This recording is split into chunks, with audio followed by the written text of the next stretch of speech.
Thank you very much again for the second part of my speech.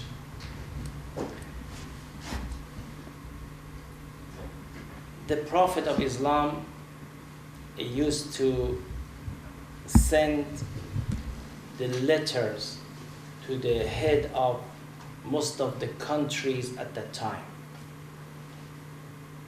For instance, he sent a letter to the king of Iran, to the king of Rome, and to the king and to the head of Najran.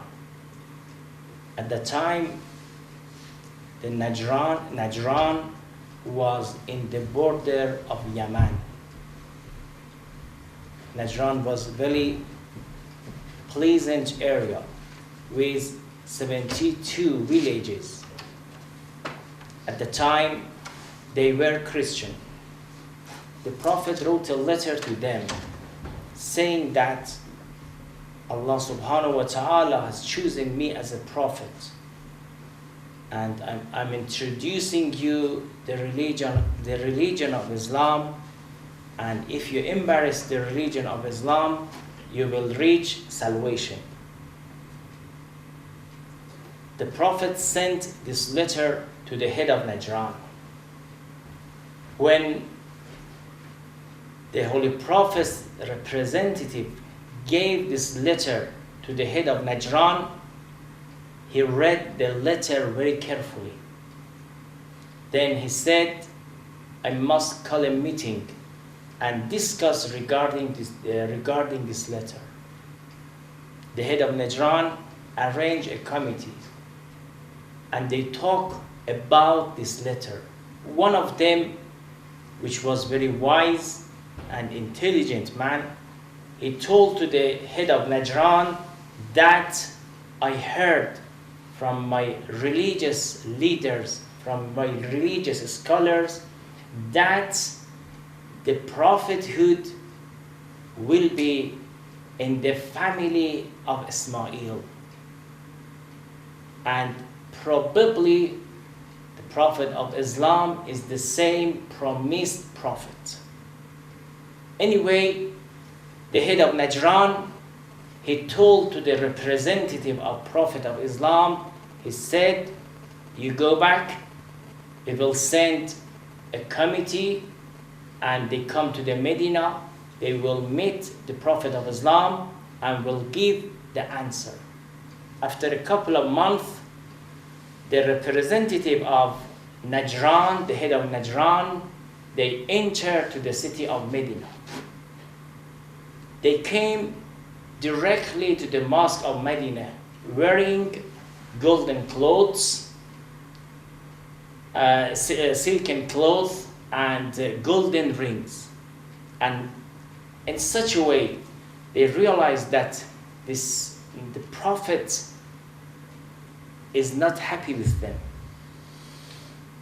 They realized that the Prophet was not happy, but they didn't know why. They're looking for the cause of displeasure. They asked Osman ibn Affan. Osman said, I don't know, but I must ask Imam Ali alayhi salam. Imam Ali told them, you must wear very simple clothes. They put on the simple clothes and entered to the mosque of Holy Prophet. First, they asked permission from the Holy Prophet to perform the prayer in the mosque of Medina. The Prophet gave them permission, perform your namaz in the mosque. Then, the Prophet of Islam introduced himself again. I'm the Prophet of Islam. The representative of Najran, they said, if you are going to invite us to worship Allah subhanahu wa ta'ala, we have already worshipped Allah. But the Prophet said, I'm seeing some signs that you are not worshipping one God. You believe that Jesus, peace be upon him, is a son of God. They said, yes, we believe that the Jesus is Son of God. Why?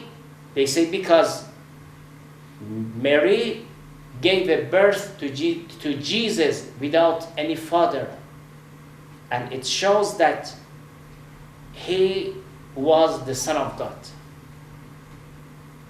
Jibreel came down and delivered an ayah saying that if the Jesus had no father, the Prophet Adam, he had no father and no mother.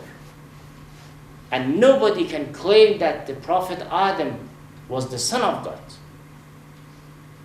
Anyway, this discussion continued for a couple of hours, and they did not accept. Then the Prophet decided to ask them to go outside of the city and to curse the liars and ask Allah subhanahu wa ta'ala to deprive the liars. They decided on the day of Mubahila, which will be next week, they went outside of the Medina. The head of this representative of Najran, they told to his colleague, if you see that the Holy Prophet is coming with his soldiers, his armies, believe that he is not true. He is not true in his faith. But if you see he is coming with his dearest family, with his dear daughter, be sure that he is true, and we must ignore the Mubahila. Mubahila means to curse the liars. On the day of Mubahila,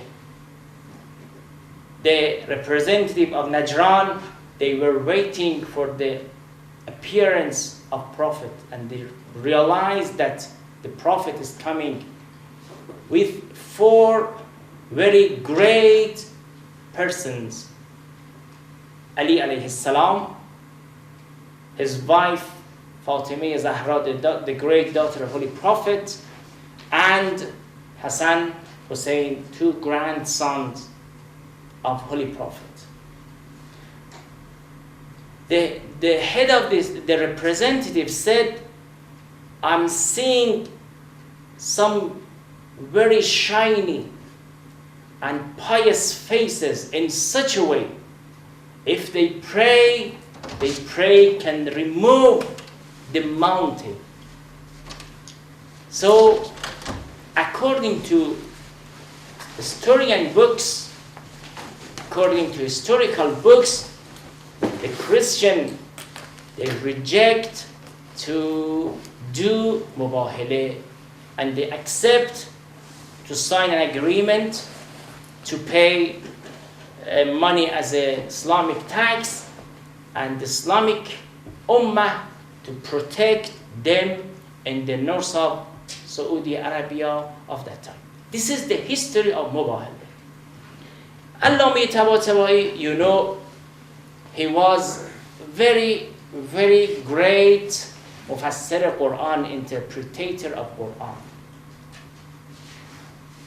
Of course, you are very familiar with Shahid Mutahari.